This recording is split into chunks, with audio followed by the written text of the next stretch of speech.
Chegamos ao resumo da semana, ao finzinho do nosso guia de estudo da Bíblia, a lição da Escola Sabatina. A gente estudou lições de fé no livro de Josué esse trimestre de outubro, novembro e dezembro. Foi muito bom estar aqui com você. Agradecer a você que acompanha aqui, que tem estudado, que tem curtido, comentado. Deus seja louvado, né? Porque a gente está se alimentando da palavra dele. A gente vai finalizar aqui recapitulando, dando uma pincelada em tudo que a gente viu. Se você não pegou os estudos diários, que cada dia foi um aprendizado incrível, é a oportunidade que você tem de recapitular tudo aí e na igreja, sábado de manhã, compartilhar com os irmãos aí, tá bom? Na sua comunidade. Hoje a gente tem um estudo adicional, tem mais comentários interessantes aqui, então fica até o final porque vale a pena. Como sempre eu digo, vale a nossa salvação.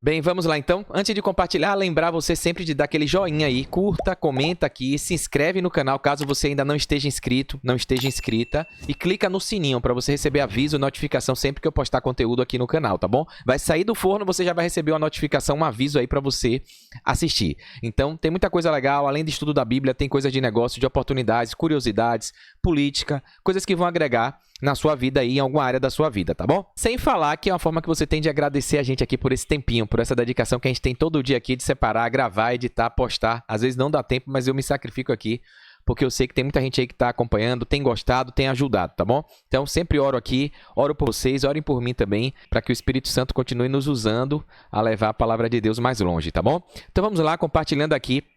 Sexta-feira, dia 26 de dezembro, época de Natal, muita gente aí voltada para confraternizações, para o consumo, às vezes perdendo um pouco o foco, e a lição veio abordando um pouquinho disso, né, de integralidade, fidelidade, de que a gente precisa escolher a quem a gente vai servir, né, se ao mundo, às tradições, às armadilhas de Satanás ou a Deus, o Deus de Israel. Então a gente falou sobre escolham hoje, a decisão é agora, o tempo está acabando, né? Jesus está voltando e a gente precisa escolher enquanto a gente tem oportunidade, enquanto a gente tem vida, porque depois que morre já era, né? A gente viu aqui a imagem ilustrativa no sábado, a gente interpretou a imagem e hoje a gente vai fazer esse resumo da semana. Eu pego aqui o resumo do professor Gilberto Brasiliano, lição fácil, e eu gosto muito, eu vou fazer as minhas palavras, as palavras dele que ele usou aqui, né? E ele coloca aqui, ó, vamos agora, pela graça divina, encerrar mais uma semana de estudos e ao mesmo tempo encerrar o quarto trimestre que nos trouxe lições profundas sobre o livro de Josué. O ano acabou, 2025, né? Quantas lições preciosas Deus nos deu a oportunidade de conhecermos para que possamos colocar nossa vida em harmonia com a vontade dele, olhando para as experiências do povo de Deus no passado, sendo guiado para a conquista da Terra Prometida e fazendo o paralelo de que ele está ensinando a gente também, hoje, o cristão de hoje, o povo dele hoje, para levar a gente para a Nova Canaã, que é a terra de fato que ele quer nos dar sempre, desde Adão e Eva, né? Restaurar esse mundo caído e tirar o pecado daqui. E é isso que o professor Gilberto fala aqui, ó. Agora, hoje, estamos também numa jornada espiritual pelo deserto dessa vida, com seus desafios, e queremos ser ajudados por Deus para que alcancemos um crescimento espiritual à altura do que ele deseja de nós. Josué nos ensinou lições preciosas sobre a obediência ao Senhor e o compromisso com sua obra. Era um homem só, dirigindo a multidão para uma nova terra, um novo lar. Mas ele tinha Deus do seu lado, né? Amém. Deus falou, sede forte e corajoso, né? Eu vou estar com você, assim como eu estive com Moisés, né? Nesta semana, a gente aprendeu sobre a melhor escolha da nossa vida, que foi conhecer o Senhor Jesus e assumir o compromisso de ser fiel aos seus preceitos. Como Deus tirou o povo do Egito da servidão e da idolatria, Deus nos tirou do mundo de vícios, de pecados e transformou a nossa vida através da sua graça, como fez com o povo de Israel. Quando a gente aceita Jesus como Salvador, aceita a palavra dele, se torna um cristão, mesmo a gente não tendo pecado tantas coisas assim, mas por causa de Adão todos pecaram, a gente necessita de um Salvador. Mesmo que você talvez não tenha nenhum vício, nenhum problema de transgressão de mandamento, a gente nasceu com a natureza pecaminosa, né? E de alguma forma a gente deixa a desejar, deixa de glorificar Deus, e é por isso que a gente precisa reconhecer a gente enquanto pecador, natureza pecaminosa, se arrepender, confessar, mesmo achando que talvez não tenha feito nada demais, mas mesmo assim a humildade, o reconhecimento de que a gente precisa de um Salvador é o que Deus quer, né? É isso que Jesus veio fazer aqui, salvar a todos, nos dar acesso à vida eterna. E é por isso que a gente precisa ser fiel. Josué traz essa mensagem aqui, né? Josué também alertou para aqueles que mesmo assim, se tornando cristão, ainda vacilavam, né? Então, caíam em desagrado, em desobediência. Por isso Josué apelou para que o povo tivesse sinceridade e lealdade ao Deus Criador e Libertador. Deus também nos pede hoje lealdade e fidelidade em servi-lo, né? Josué ouviu dos lábios do povo a solene declaração de que eles iriam fazer tudo quanto o Senhor Deus determinasse. Várias vezes o povo fala isso, a gente fala isso, né? Josué questionou essa confissão verbal, né? Deu ali uma repreensão e exigiu deles uma prova real, no estilo de vida prático, de que realmente queriam servir ao Senhor, abdicando os falsos deuses, sacrificando, né? Corrigindo suas falhas. Foi um aviso que a gente estudou durante essa semana importante para os nossos dias. Josué desafiou-os a livrar-se de todos os ídolos que atrapalhavam o relacionamento com Deus. E aí fica essa experiência prática para a gente, né? Desafiando a gente a largar os ídolos, as distrações que atrapalham o nosso relacionamento com Deus. O que é que tem atrapalhado? O que é que tem sido o ídolo? Onde a gente tem gastado o nosso tempo? A gente falou disso durante essa semana, né? Então essa lição trouxe essa reflexão para a gente importante. O professor Gilberto traz aqui uma citação de Ellen White, Meditações Matinais, publicada em 2002, na página 138. Josué apelou ao próprio povo como testemunha de que, ao cumprirem eles as condições, Deus fielmente cumpriria suas promessas a eles. Satanás hoje engana a muitos com a plausível teoria de que, sendo tão grande o amor de Deus por seu povo, Deus vai desculpar o pecado das pessoas. A gente estudou isso nas lições passadas, né? Que muita gente acha que Jesus salvou a graça barata, né? Que Deus é amor e a gente aí pode pecar que Deus vai perdoar. Não é isso que a gente viu aqui no finalzinho do livro de Josué, né? Ele fala para a gente escolher, né? Servir a Deus ou aos falsos deuses. Por quê? Uns vão ganhar recompensa se forem fiéis e outros vão ganhar o juízo, a condenação, né? E aí Josué fala, ó, que foi o verso para memorizar, né? Mas se vocês não quiserem servir ao Senhor, quiserem servir os deuses aí falsos, escolham hoje a quem vocês vão servir. Problema é de vocês. Eu e minha casa serviremos o Senhor, Jeová e Yahvé, né? Deus, o Deus de Israel. Então essa foi a mensagem principal do estudo dessa semana, fechando o guia todo que a gente estudou desde o trimestre passado, o livro de Êxodo, a história toda, a simbologia, o tipo, as representações, o plano de Deus, para a gente escolher. O chamado é para a gente escolher hoje quem a gente quer servir, porque Jesus está voltando, né? E ele vem buscar os fiéis, os remanescentes, tá? A gente estudou aqui durante essa semana, fizemos a introdução no sábado, que eu vou fazer aqui recapitulando. Depois, o auxiliar do professor traz aqui, ó, em Siquém novamente, falando de Siquém. O estudo adicional aqui com o professor Cláudio Rui do Amazonas, do Descomplicando a Lição, que eu pego esses resumos, fala também muita coisa legal sobre isso. E o tema do domingo foi Vocês Estavam Lá, de que o ser humano é sempre representado por todos os personagens da Bíblia. Está se referindo à raça humana. Quando fala geração, é para toda a raça humana. Tem uma aplicação local, mas com um alcance global para envolver a raça humana como um todo, desde Adão e Eva. A Bíblia é assim. Existe justamente a simbologia por isso e muita gente não entende, né? Então, a gente viu aqui que vocês estavam lá, Josué dá essa mensagem. Na segunda-feira, a gente viu aqui eu ou nós. A questão do individual e o coletivo, a gente vai falar um pouquinho disso, que tem uma repercussão importante, da gente cuidar da nossa salvação, porque é individual. Contudo, a gente precisa também entender o nosso papel, a nossa função no coletivo, na vida de outros, para não sermos pedra de tropeço, para a gente poder ajudar a atrair pessoas aos pés de Jesus, né? Então, com sinceridade e verdade na segunda-feira. Depois, falando de liberdade individual, do livre-arbítrio. O tema foi Escolham Hoje. A gente viu aqui na terça-feira Livres para Servir. Quarta-feira, a gente falou os perigos da idolatria. Quinta-feira, terminando bem. Finalizando a história ali no capítulo 24 de Josué. E é o anseio que a gente tem de terminar bem, né, com Jesus voltando, nos levando para morar com ele no céu. É para isso que a gente está aqui estudando, se preparando, se lapidando, né? Que Deus nos leve.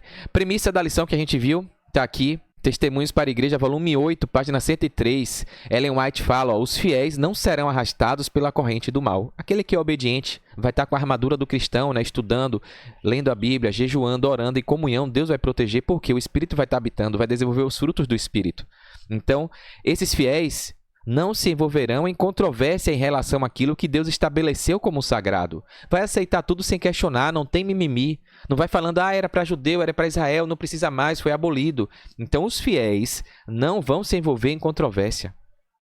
Não seguirão exemplo de esquecimento de Israel, negligenciando, esquecendo, dizendo que a lei foi abolida, como ficou ali o povo 400 anos no Egito esquecendo de tudo. né? Os fiéis trarão antes a lembrança, o modo como Deus lidou com seu povo em todas as épocas e trilharão o caminho dos seus mandamentos. São os remanescentes que guardam os mandamentos e testemunham de Jesus.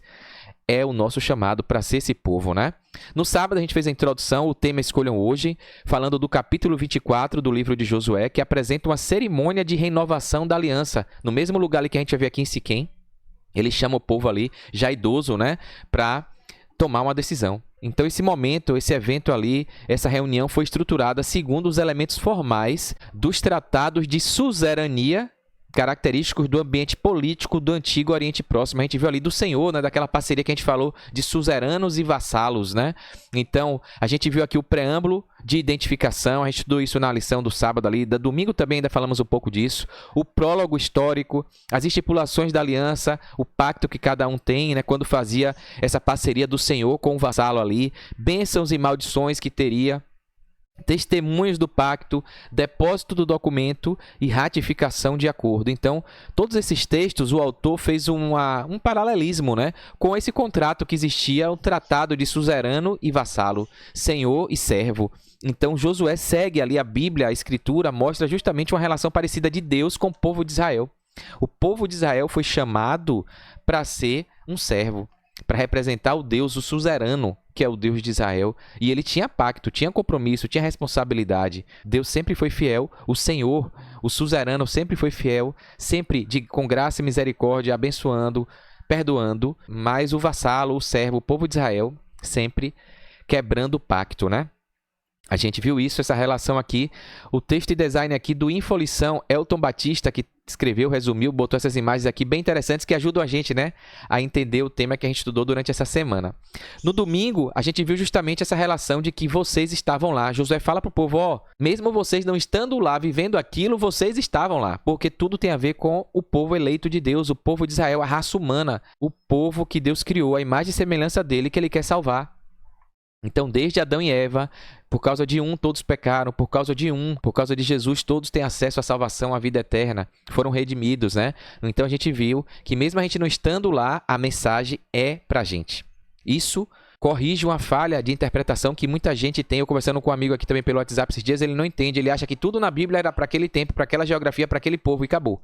E não entende que ali era uma maquete, era um tipo representando o antítipo, era uma sombra representando a realidade, era um pequeno grupo de seres humanos representando toda a raça humana, né? Os personagens, de alguma maneira, representavam Deus, Jesus, o plano de salvação. E aí, quem não entende o contexto bíblico, não tem aí essa luz, acaba não entendendo a mensagem, né? E a gente está aqui para ajudar quem quer aprender, né? Então aqui, ó, em seu discurso, Josué alterna eles, falando dos antepassados, né? E vocês, falando do presente, do povo ali, que estava ali com ele naquela geração. 5 vezes ele foi fazendo isso, né? Unindo ancestrais, o passado e o presente. Mesmo sem ver o êxodo, a geração de Siquém participa da mesma aliança, do mesmo pacto, porque é eterno. Né? Deus não muda, é imutável. O plano dele é para toda a raça humana.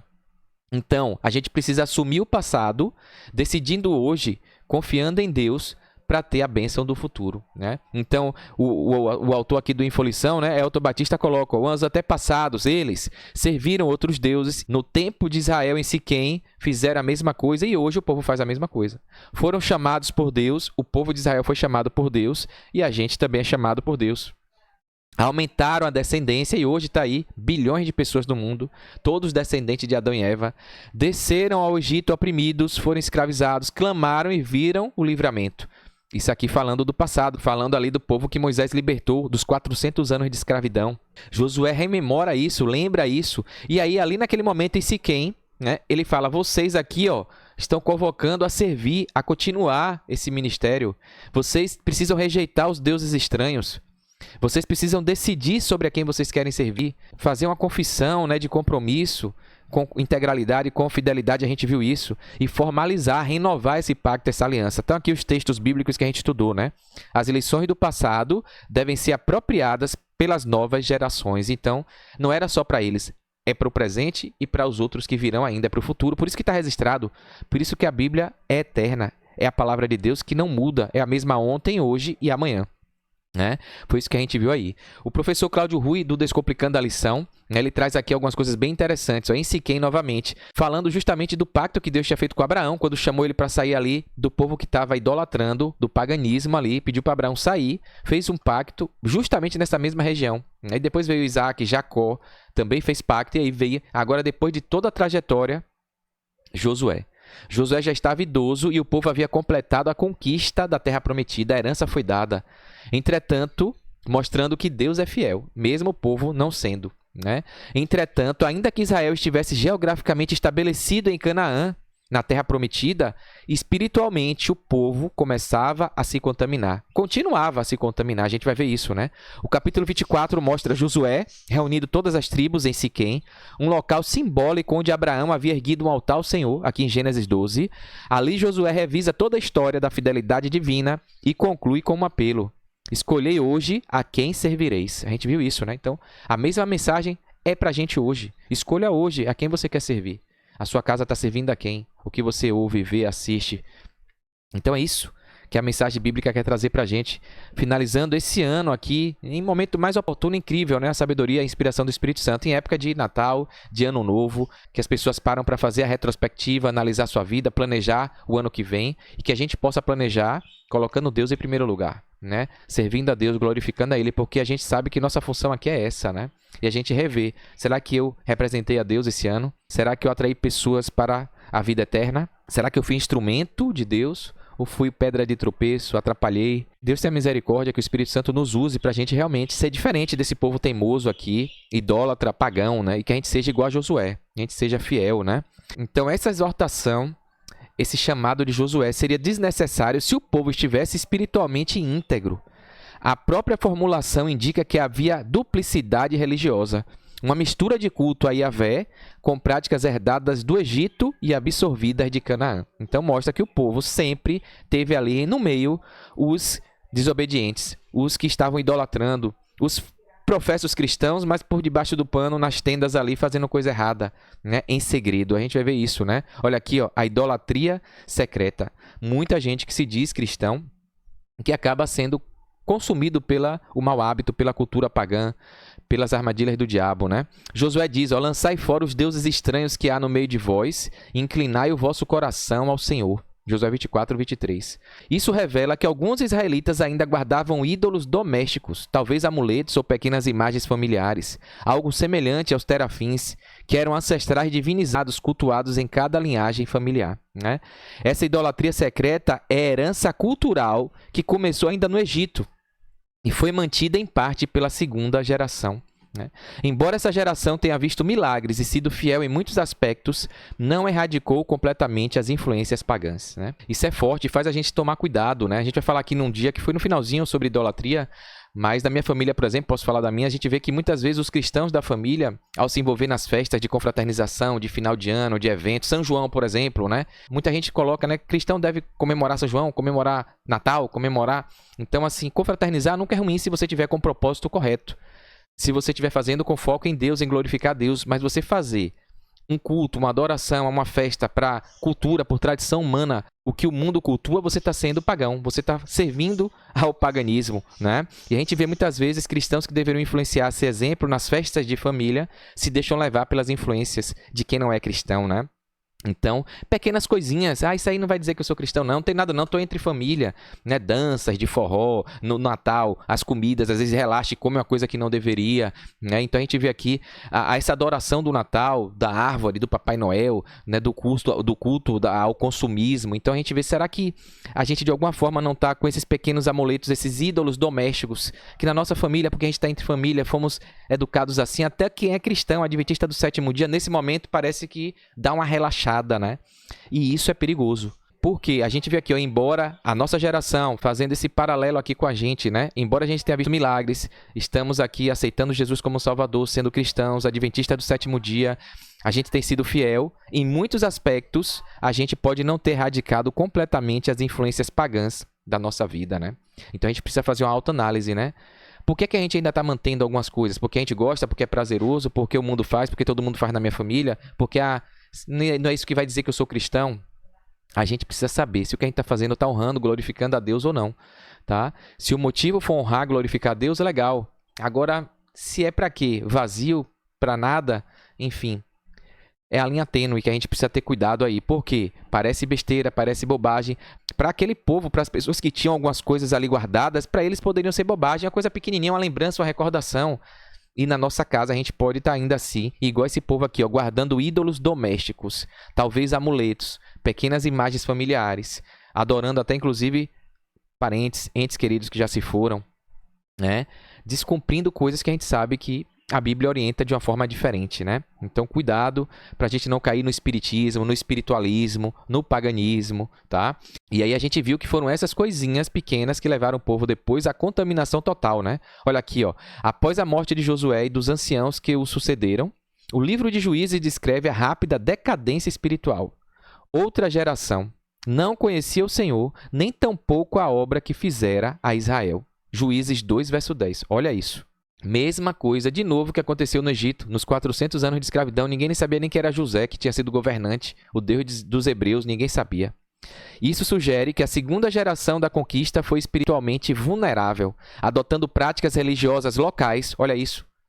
Esse secretismo religioso, essa adaptação do secularismo, do mundo entrando na igreja, criando as comunidades cheias de coisas diferentes. Adotando práticas, adaptando para tentar ser atrativo. Então, cuidado, a idolatria, o paganismo, cultos à fertilidade, Baal e Astarote, que eram fortemente ligados à agricultura e à prosperidade material. Muita gente usando o culto também para falar disso, de prosperidade, de uma teologia totalmente distorcida, antibíblica, né, da prosperidade aí, para você buscar Jesus para ter prosperidade. Enfim, a gente vê que são linhas bem tênues. O risco é grande se você não tiver apegado aí a Deus, ao Espírito Santo, estudando, né? E aqui o professor Cláudio Rui coloca essa frase aqui que é legal, ó. A tentação era pragmática. Então, olha o pensamento mais ou menos daquele povo. Ó, se o solo de Canaã é fértil e quem vivia aqui era, né, idolatrava falsos deuses, outros deuses, sob o domínio desses deuses, talvez seja sábio a gente também fazer alguma coisinha para eles, né? Para a gente também continuar com essa fertilidade. Assim, o sincretismo religioso infiltrou-se gradualmente e a aliança exclusiva com Yahvé foi relativizada. Hoje, falando isso aqui, me veio em mente, tem muito cristão que segue essa coisa do zodíaco, dos signos, né? Porque acha assim, se isso aqui não vai fazer mal, não é coisa boa, meu signo é isso e aquilo, hoje é dia, qual é a roupa que eu visto? Cheio de superstições, né? Então, é como eu falei aqui da ondinha, do amarelo, vou vestir branco, vou vestir isso, vou vestir aquilo, né? Então, se deixa levar por práticas pagãs, idólatras, né? Espiritualistas. E isso deixa você distante de Deus, tá? Então, é uma contaminação que parece sutil. E se a gente não cortar o mal pela raiz, a gente vai empurrando, ó. Infiltrou-se gradualmente. E depois a aliança exclusiva foi quebrada, foi relativizada. E quando você vê, já está no fundo do poço, né? Não existe meio termo, não existe em cima do muro. Não dá para servir a dois senhores. É isso que Deus pediu aqui.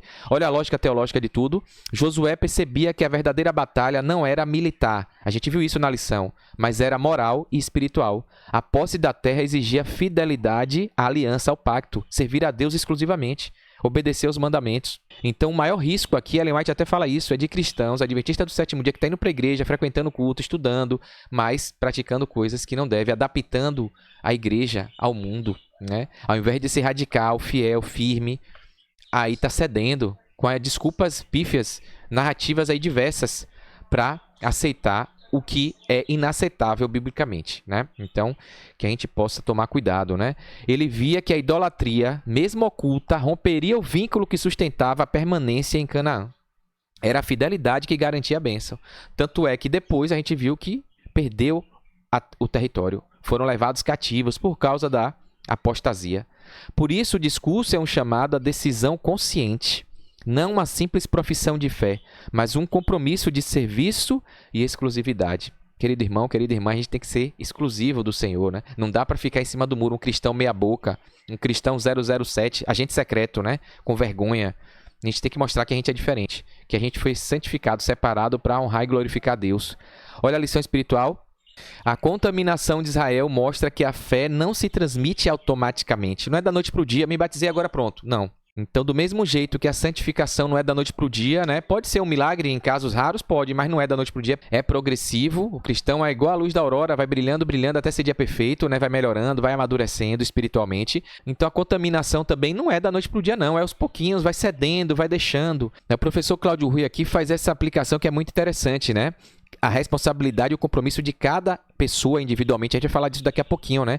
A geração que testemunhou milagres pode ser fiel, mas se a próxima geração apenas herdar, achar que vai ganhar porque os antepassados fizeram, né?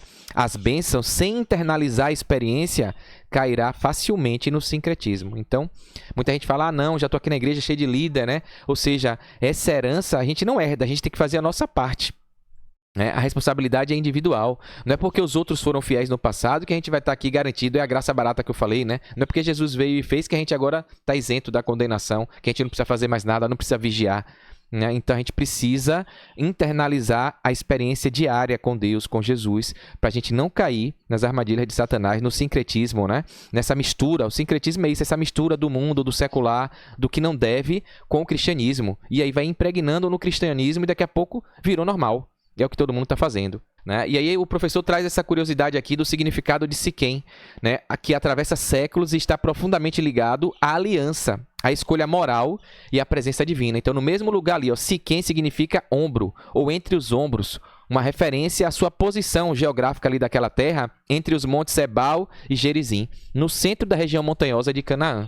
Hoje é a região de Nablus, na Cisjordânia, tá? No mapa moderno da gente dos nossos dias aqui. É no mesmo lugar que Abraão fez o pacto que teve com Jacó e agora Josué chegando ali para relembrar tudo e renovar. Siquém é o marco inicial da aliança abraâmica, como eu disse. É como se Deus te dissesse, é aqui que o plano começou, né? Abraão ergueu um altar, símbolo da adoração que Deus separou ele da parentela dele porque estava ali se perdendo, adorando falsos deuses. Deus chama, elege um povo, dá a promessa e aí a gente vê toda a trajetória, né? Deus sempre querendo adoração exclusiva em meio a um território pagão. É igual a gente está hoje num território pagão, apóstata, mas Deus quer a nossa exclusividade, que a gente seja servo dele, que ele seja o nosso Senhor, que a gente seja a luz, povo eleito, nação santa, sacerdotes, que a Igreja Adventista do Sétimo Dia seja a luz para as outras denominações, que a gente, ao invés de criar repulsa, briga, que a gente atrai as pessoas para fazer o que a gente faz, para viver como a gente vive. Que as nossas práticas sejam copiadas por eles. E aí, no final, todos seremos um só povo e teremos só um só Deus, né? Por quê? É assim que Deus quer. É para a gente ser luz. Não é a gente vai ser salvo sozinho, não. Até dentro da nossa igreja tem os idólatras, tem os pagãos, tem os que estão desobedecendo. E aí, quando Jesus chamar, sai dela, povo meu, vai sair o remanescente, o fiel de todas as denominações, de todas as placas, até de quem não está em placa nenhuma de igreja, porque vai se converter e vai aceitar a palavra de Deus, né? E muitos vão se apostatar, porque não estão firmes na palavra, né? Então, que a gente possa estar ligado nisso aí. Siquém para Josué é um renovo nacional, é um chamado coletivo da aliança, né? Em Josué 24, o mesmo local se torna o cenário da grande assembleia final. Então, o que foi que começou lá em Abraão, chega aqui e termina tudo bem, porque Josué faz o papel dele, né? Cumpre tudo. Josué reúne as tribos de Israel, a gente viu isso, e diante de Deus reconta a história de fidelidade divina desde Abraão, retomando o fio histórico da aliança, do pacto. E a gente pode falar aqui que inclusive começou lá em Adão, a gente viu isso, né? Agora, pois, temei ao Senhor e serviu com sinceridade e com verdade, e deita fora os deuses. Ou seja, o chamado é para a gente hoje. Vamos jogar fora os deuses falsos da nossa vida, né? O que é que tem roubado o nosso tempo do Senhor, do Yahvé, do nosso Deus de Israel? Olha aqui, olha a simetria. Em Abraão, Siquém, esse mesmo lugar, essa mesma região pagã, é o lugar da promessa. Em Jacó, no mesmo lugar, é o lugar da purificação, que Jacó, inclusive, pede para fazer a mesma coisa. E em Josué, depois, Siquém é o lugar da decisão nacional, de escolha. Use seu livre-arbítrio aqui, decida agora, de uma vez por todas, a quem você vai servir, tá? Siquém é o ombro da aliança, o ponto de sustentação entre o céu e a terra, entre o passado da promessa e o futuro da obediência. Em Abraão é fé, em Jacó é arrependimento e em Josué é decisão. É isso que o livro de Josué nos chama. A gente precisa decidir, né? Como eu falei, momento oportuno, final de ano. Decidir. 3 tempos, uma só lógica. A terra prometida só é mantida por corações que permanecem na aliança, fiéis ao pacto, à obediência. Deus quer ser o nosso Senhor, governar a nossa vida, e Ele só pede que a gente o obedeça, que a gente o sirva. É essa demonstração nas nossas obras que mostra se a gente aceita ou não o chamado dEle, né? O governo dEle na nossa vida. Se você tem resistido, tem dado desculpa, mimimi, justificativa para não obedecer aos mandamentos, os 10 mandamentos, inclusive o sábado, a guarda do sábado, você está dizendo que Deus não é o seu suzerano, né? Não é o seu governante. Você está se governando, você está decidindo o que é que faz, o que é que não faz. E ainda está dando desculpa, justificativa, mimimi. Aquele ditado que eu sempre digo aqui, né? Quem quer faz, quem não quer fazer, arruma desculpa. Fica querendo pegar a Bíblia, tirar texto do contexto, distorcer, interpretar, para não fazer o que Deus pede. E a pergunta que fica é por quê? Qual é o mal que você vai ganhar em obedecer a Deus? Em seguir o que o povo de Israel foi chamado para fazer. Tem gente que fala, foi para Israel, era para judeu. Sim, e fazer isso que era para Israel e para judeu é ruim? Sim, e mesmo que fosse, digamos que essa narrativa fosse verdadeira, que não é.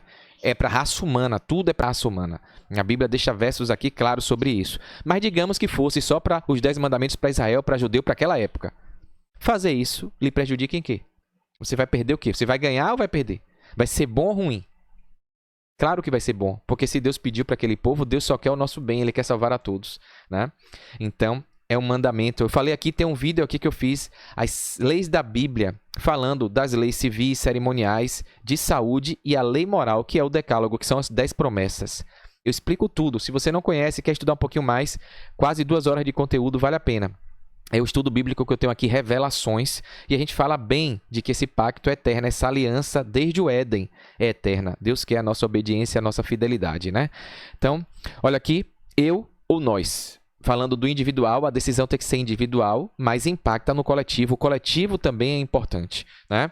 O núcleo da identidade de Israel como povo da aliança, um povo que não apenas recebeu leis e promessas, mas que foi chamado a encarnar coletivamente o caráter de Deus diante das nações. Então foi um exemplo, foi uma maquete, foi ali uma sombra, foi, digamos assim, um projeto piloto de Deus para impactar a raça humana toda. Então Deus chamou aquele povo com uma missão, e a gente hoje tem essa mesma missão.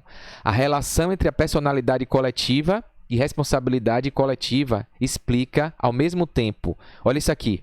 Personalidade coletiva, ou seja, era um povo que individualmente representava a Deus. Então, esse povo, Israel, é como se fosse uma pessoa só.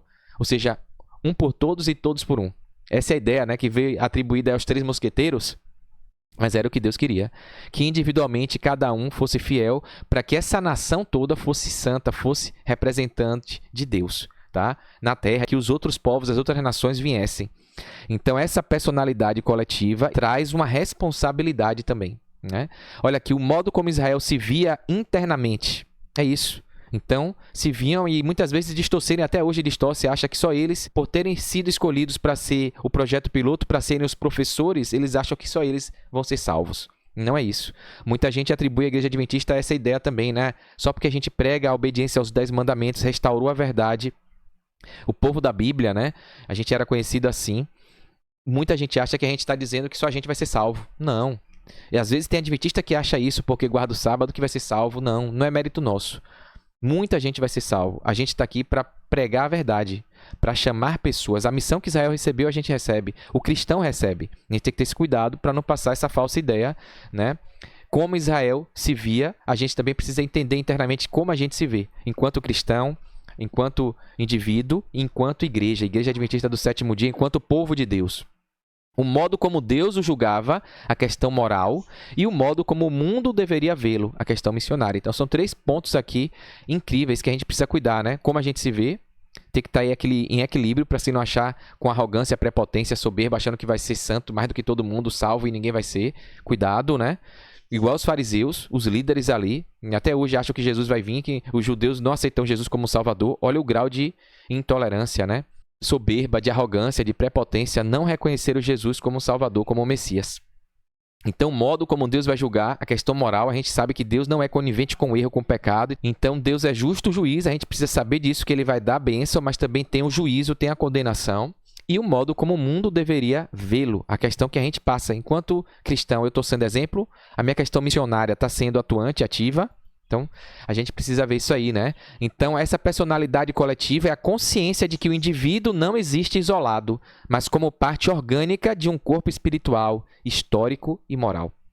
Então, ninguém é uma ilha. Então, a gente está aqui para representar Deus. E a gente está aqui para amar a Deus sobre todas as coisas. Mas o segundo mandamento é amar o próximo. É ser luz, é ser sal, é ser pescadores de homem, né? Então, a gente precisa cuidar disso aí para não viver isolado, mas uma parte orgânica de um corpo espiritual, histórico e moral.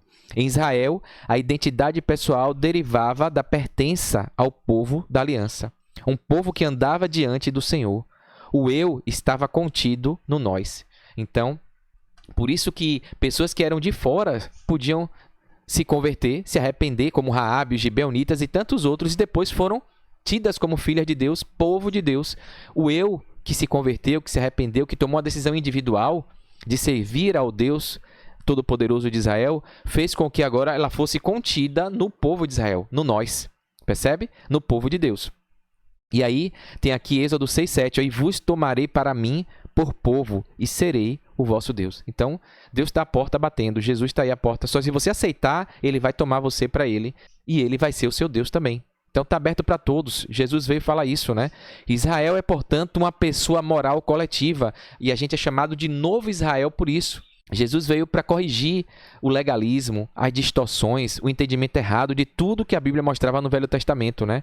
Então, o povo de Israel, que representa uma nação que é obediente ao que Deus pediu, é um sujeito histórico que responde a Deus como unidade. Então, por isso que todos, no final, vão ser um só povo. O remanescente, aqueles que guardam os mandamentos e testemunham de Jesus. Então, é importante isso porque hoje, então a gente vê a importância do indivíduo e do coletivo. Hoje tem uma narrativa pagã aí, né, de uma agenda política ideológico partidária, da cultura marxista, do marxismo cultural, que prega só a identidade de grupo, só do coletivo e aniquila o eu.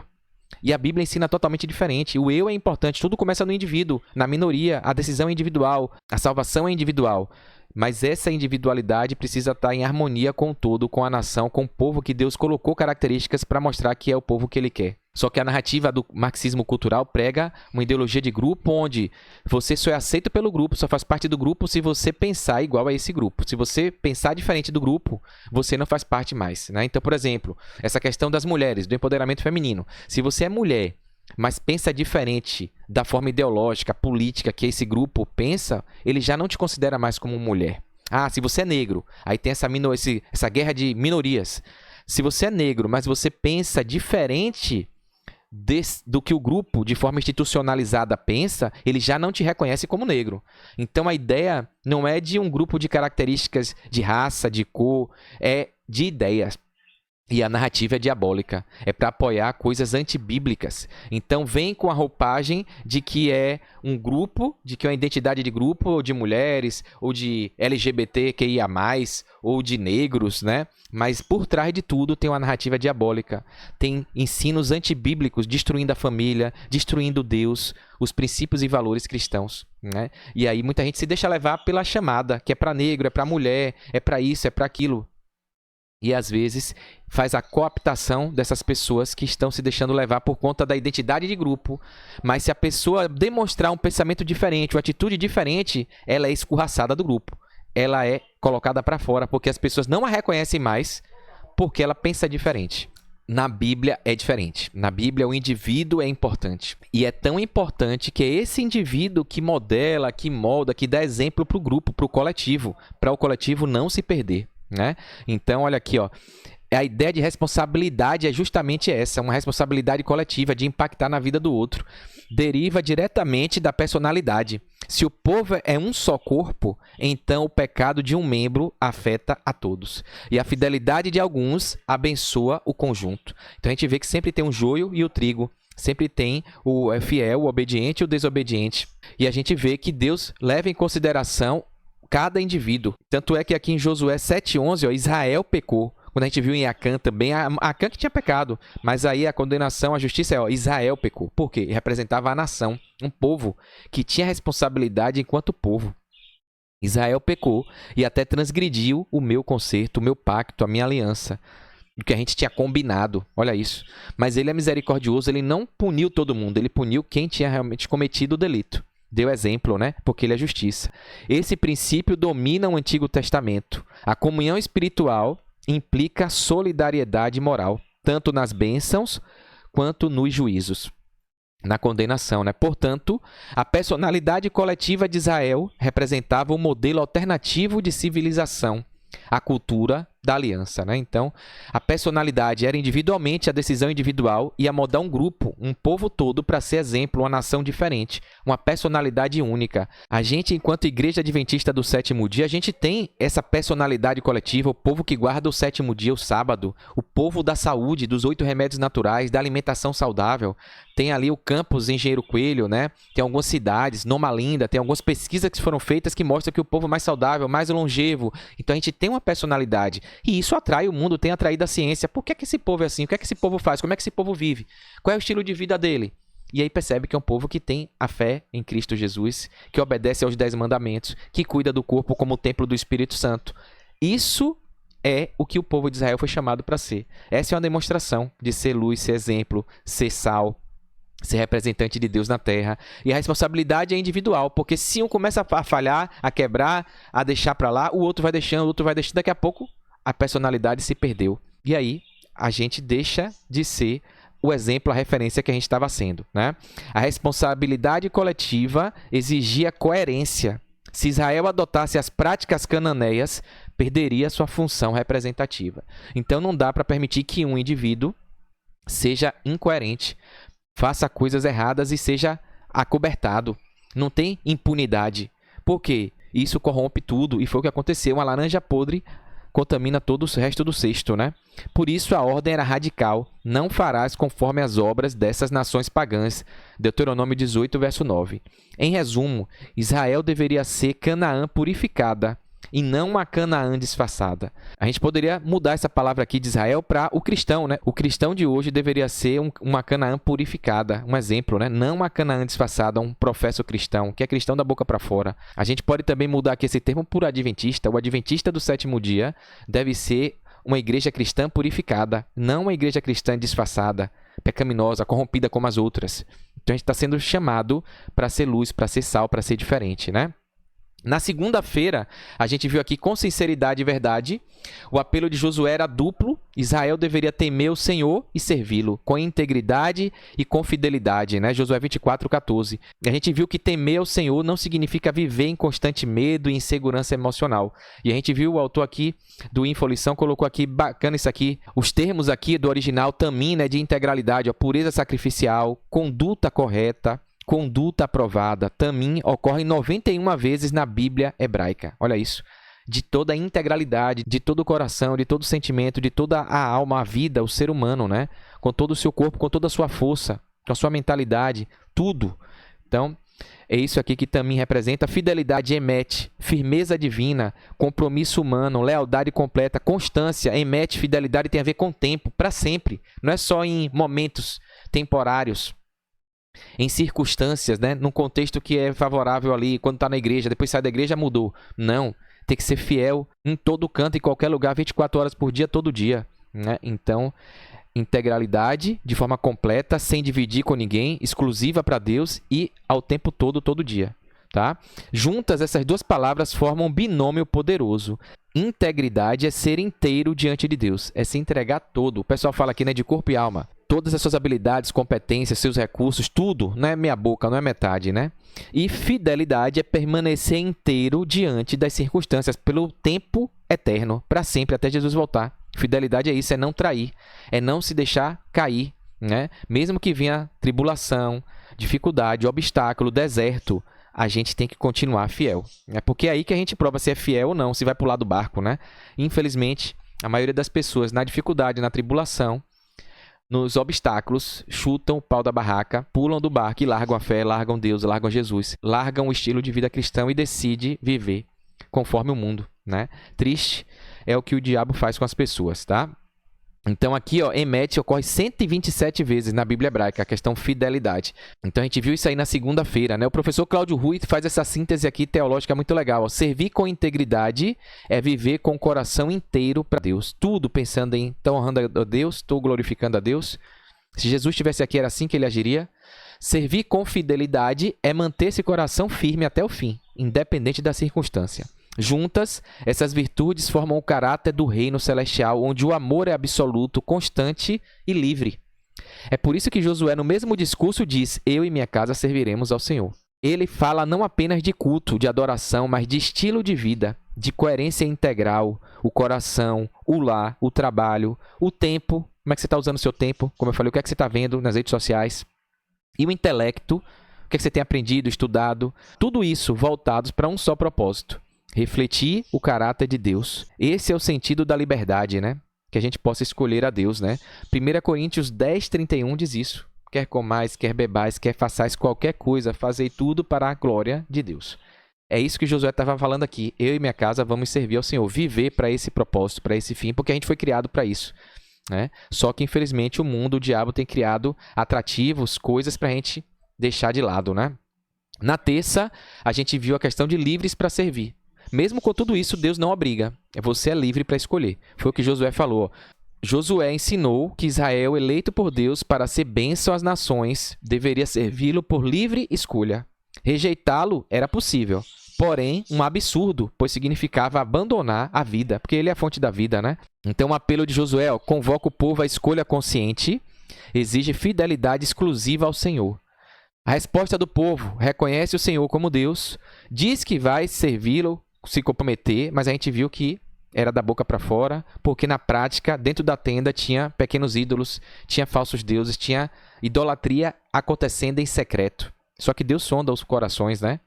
E a reação de Josué alertou sobre a seriedade desse compromisso, que tinham que mudar na prática. E aí conclamou o povo a ir e jogar fora os falsos deuses, destacando consequências da infidelidade, senão eles iam ser condenados. Servir ao Senhor exige escolha pessoal, consciente, não é no oba-oba, na emoção, inclusive sabendo do que vai acontecer se você for infiel, e dependente da graça divina, porque por nós mesmos, pelo nosso mérito, nossas forças, a gente não vai. É o Espírito Santo, é Jesus atuando em nós que nos faz sermos obedientes, fiéis, né? É isso aí. Na quarta-feira, os perigos da idolatria. Josué alertou, a gente já falou disso aqui, mas vale a pena bater nessa tecla. Em Josué 24, do verso 22 a 24, no finalzinho, o apelo para abandonar a idolatria é repetido. E se repete porque é importante, porque é isso que tem tirado pessoas do reino de Deus, né? Trocando a adoração, louvor e exaltação de Deus, demonstração da vida, do dia a dia, do cotidiano para Deus, por uma vida para si, para o próprio eu, para o próprio ego ou para coisas banais, né? Essa repetição enfatiza a gravidade do tema e chama a atenção para perigo de uma falsa conversão. Olha isso. E tem muito cristão assim, né? Vão chegar, a Bíblia fala que vão chegar para Jesus quando Jesus voltar. Senhor, Senhor, nós salvamos, tiramos demônio, pregamos, cantamos. E Jesus vai falar: apartai-vos de mim, que eu não vos conheço, vós que pratiqueis a iniquidade, né? Imagine. E aqui tem a conversão incompleta. Eu vou ler aqui rapidinho Isaías 29:13. Então ele fala aqui, ó: o Senhor disse: visto que o povo se aproxima de mim e com a sua boca e com seus lábios me honra, mas o seu coração está longe de mim, e o seu temor para comigo consiste só em mandamentos de homens, tradições humanas, mecanicidade, ó, que maquinalmente aprende. Ou seja, tá da boca para fora, tá fazendo ali de forma legalista, né? A conversão incompleta. Olha aqui, 1 Samuel 7:3. Ele coloca aqui, ó: falou Samuel a toda a casa de Israel, dizendo: se é de todo o vosso coração que voltais ao Senhor, tirai dentre vós os deuses estranhos e os astarotes, e preparai o coração ao Senhor, e servi a ele só, e ele vos livrará das mãos dos filisteus. Olha isso, a importância da conversão completa. Mateus 15, verso 8. Dá uma olhada aqui. Tá aqui, ó: este povo honra-me com os lábios, mas o seu coração está longe de mim. Então, que pancada, né? Não adianta estar na igreja cantando, louvando, adorando, achando que está fazendo culto a Deus, mas o coração, o intuito, o propósito, o sentimento não é por amor, por reconhecimento a Deus. É igual o povo de Israel estava ali, dizendo: vamos obedecer, vamos seguir. Recebeu a terra prometida, estava ali dizendo que ia ser fiel, mas dentro da tenda, cheio de amuleto, de imagem, de escultura, fazendo coisa aos deuses pagãos. Olha isso. E às vezes isso não é consciente. Eu não sei se você está entendendo, meu irmão, minha irmã. A pessoa não faz de forma consciente, porque se fizesse, ela saberia que estava transgredindo, ela não falaria, a gente vai servir. É que a transgressão chega num nível de normalidade que a pessoa nem acha mais que aquilo é errado, né? Então, às vezes, você está aí já em hábitos ruins, errados, antibíblicos, que distanciam você de Deus, mas por você achar que isso é besteira, você não sente que isso é errado. E a gente está estudando aqui na lição que o risco dessa conversão incompleta. Olha, isso aqui está agradando a Deus, isso aqui está sendo um amuleto, é uma idolatria. Eu estou dedicando meu tempo, minha vida a isso aqui. É isso que está me aproximando de Deus? Então é isso que a gente tem que analisar. E aí o autor aqui do Infolição, o Elton Batista, traz mais 3 textos falando da transgressão oculta, ó, em secreto, ó, Salmos 19, 12. Vamos olhar aqui rapidinho. Quem há que possa discernir as próprias faltas? E aí o salmista fala, ó, absolve-me, Senhor, das que me são ocultas. Ou seja, peça a Deus, peça ao Espírito Santo para te mostrar o que talvez seja oculto para você, que você esteja fazendo sem saber, né? Achando que é normal, achando que é comum, mas está transgredindo. Então, peça a Deus, ao Espírito Santo, para te mostrar, como o salmista aqui pediu, absolve-me, Senhor, das faltas que me são ocultas, que eu não sei, que eu estou fazendo aqui errado, que eu estou idolatrando sem saber que eu estou idolatrando. Deus vai julgar cada um conforme a sua luz, o conhecimento que recebeu, né? Então, peça a Ele para te dar discernimento, sabedoria, né? Provérbios 28, 13. Vamos dar uma olhada aqui? Olha aqui, ó. O que encobre as suas transgressões jamais prosperará, mas o que as confessa e deixa alcançará misericórdia. Ó. Acã encobertou, jogou escondido debaixo da tenda, a família sabia encobertou, cúmplices sobraram, né?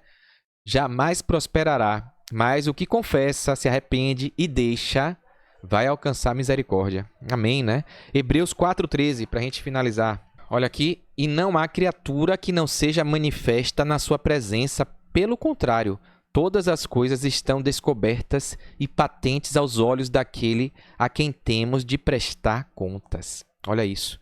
Que forte, né? Eu ainda pego aqui, que me veio em mente agora, Eclesiastes 12, de 13 e 14. Né? Eu vou até o sei de qual que eu aprendi nos Desbravadores, né? De tudo que se tem ouvido, o resumo é, teme a Deus e guarde os seus mandamentos, porque isso é dever de todo homem. Porque Deus há de trazer a juízo todas as obras, todas as nossas ações, pensamentos, fala, tudo que a gente faz. Quer sejam boas, quer sejam más. Então não vai encobrir nada, não vai ter nada encoberto. Os livros estão lá sendo registrados, tudo. E a gente vai ser julgado. O acusador vai estar lá e não vai deixar passar nada. E Jesus também vai estar lá para defender os fiéis, né? Os que aceitaram a sua graça, né? A sua misericórdia e foram obedientes, tá bom? Então é isso. O professor Gilberto coloca aqui, ó, finalmente Josué os alertou sobre o perigo da idolatria e como, seguindo nesse caminho, o povo perderia as bênçãos propostas. Foi aí que Josué reuniu o povo e fez seu discurso de advertência a todos, dizendo a famosa frase: vocês decidam quem vocês querem servir, porque eu e a minha casa serviremos ao Senhor. Josué 24:15. Josué terminou seus dias assim. Terminadas as guerras de conquista, Josué se recolheu ao pacífico retiro de seu lar, em Timnat-Será, e ali ele descansou no Senhor com 110 anos, como servo do Senhor. Deus nos ajude a termos uma vida assim também, né? E o professor deseja um feliz sábado para a gente aí. Antes de finalizar, falar para você também algumas coisas aqui que está aqui ainda no guia, e o comentário final de Ellen White, e dizer a mesma coisa que Josué disse, né? Eu não sei vocês, né? Decidam a quem vocês querem servir nesse finalzinho de ano, 2026 que está começando. Mas o que eu posso dizer para vocês é que eu e minha casa serviremos ao Senhor. Que essa seja uma verdade aí na sua vida, na sua casa também, né?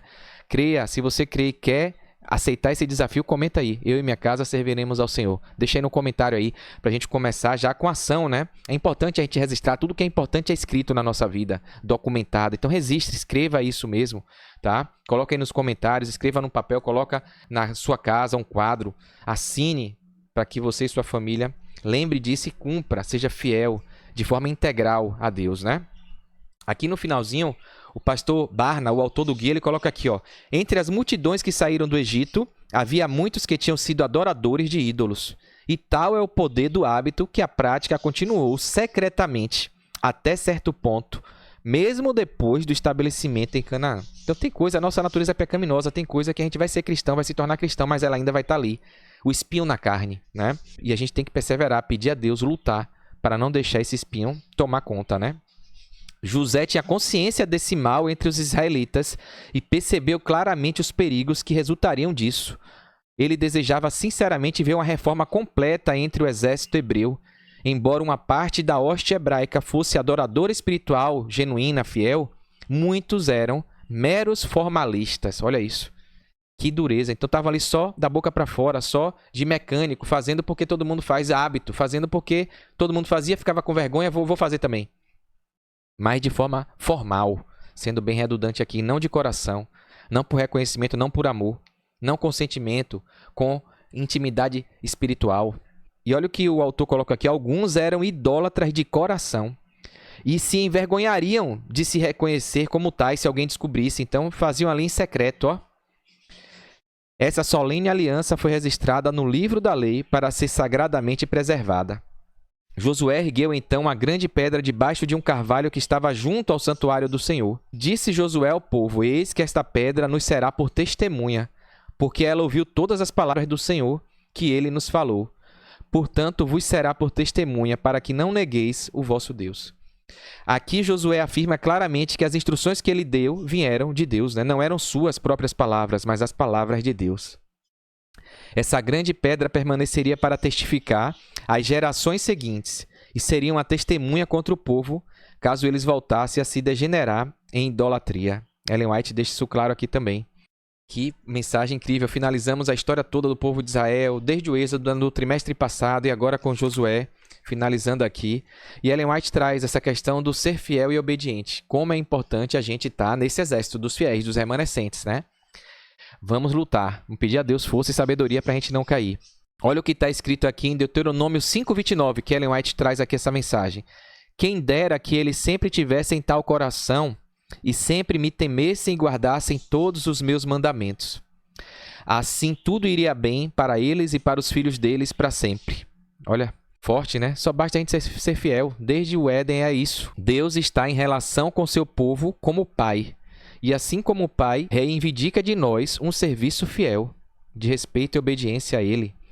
Considerem a vida de Cristo, sendo o chefe da humanidade e servindo ao Pai. Ele é um exemplo do que todo filho deve e pode ser. Deus requer dos seres humanos hoje a obediência que Cristo prestou. Ele veio, cumpriu, mostrou, deu exemplo. Ele serviu ao Pai com amor, de forma voluntária e livremente. Ele declarou: agrada-me fazer a tua vontade, ó Deus meu. A tua lei está dentro do meu coração. Salmo 48, olha isso. E muita gente não entende. É por isso que ele colocou depois no coração. Ele fala: agora estou plantando no seu coração. Porque eu fiz isso, eu fiz por amor, por reconhecimento de saber quem é Deus. Com agrado, porque me agrada fazer o que é correto, o que Deus me pede para fazer, sem questionar. Como é que a gente vê cristão dizendo que a lei é um fardo, é um peso, que é uma escravidão ser cristão, que não pode isso, não pode aquilo, não pode aquilo, que guardar o sábado é um absurdo. Olha o que Ellen White fala. Cristo não considerou sacrifício algum grande, nenhuma labuta árdua demais para realizar a obra que veio fazer. Aos 12 anos de idade, ele disse aos pais, quando eles acharam que tinham se perdido ali, né? Não sabiam que eu tinha de estar na casa de meu pai? Lá em Lucas, capítulo 2, verso 49. Havia ouvido o chamado e entrado em ação desde cedo. Afirmou: a minha comida consiste em fazer a vontade daquele que me enviou e realizar sua obra. João 4, verso 34. Boas obras não compram o amor de Deus. Então não é a obra que salva, que faz nada, né? A salvação é pela graça, é pelo que Jesus fez e faz. Mas a obra revela se a gente aceitou Jesus como nosso Salvador, se a gente aceitou a salvação e se a gente o tem na nossa vida prática, cotidiana. Se falar da boca para fora, igual o povo de Israel falou aqui, não adianta. Não adianta você falar que é cristão, que serve a Deus e dentro da sua casa está com idolatria, servindo a dois senhores, desobedecendo a Deus no que Ele pede, nos 10 mandamentos. Se rendermos nossa vontade a Deus, não trabalharemos para merecer seu amor. Seu amor, como dom gratuito, será por nós recebido na vida. E por amor a Ele, nos deleitaremos em obedecer aos seus mandamentos. É consequência da salvação. Hoje, só existem 2 classes no mundo, e apenas 2 serão reconhecidas no juízo final: os que violam a lei de Deus e os que obedecem à lei de Deus. Isso é forte demais. Não existe meio termo. Achismo. Ah, mas eu pensei, ou você obedece o que está na Bíblia, ou você desobedece. O motivo não interessa. Ou você vai obedecer ou vai desobedecer. Eu prefiro obedecer. E você? Cristo dá a prova pela qual mostramos nossa lealdade ou deslealdade. Ele declara: se vocês me amam, olha aqui o recado, Jesus falou, guardem os meus mandamentos. Aquele que tem os meus mandamentos e os guarda, esse é o que me ama. E aquele que me ama será amado por meu Pai. E eu também o amarei e me manifestarei a ele. João 14, verso 15, verso 21, né? Bacana demais, amém. Deus seja louvado por isso, né? Finalizamos, muito bom, lição incrível. Então é isso, a gente ficou aqui com mais uma lição concluída, missão cumprida, né? Finalizamos aqui lições de fé no livro de Josué, incrível. Vou guardar porque muito aprendizado. Os vídeos estão aqui salvos, tem a playlist, tá bom? Então espero que tenha sido útil para você também. E não deixe, meu irmão, minha irmã, de acompanhar diariamente o estudo da Bíblia. Estude, faça o seu culto, pegue a sua lição, pegue a sua Bíblia. Não fique só no conformismo, no comodismo de ficar assistindo o vídeo. Acompanha, dá pause, pegue aí, tá bom? Amanhã vamos começar, né, sábado, nosso guia novo. Trimestre novo, Cristo em Filipenses e Colossenses, tá bom? Desafio para a gente aprender sobre Jesus. Esse nascido que a gente comemora no Natal, final de ano, o nascimento do Salvador do mundo, que veio tirar o pecado, nos dar vida eterna.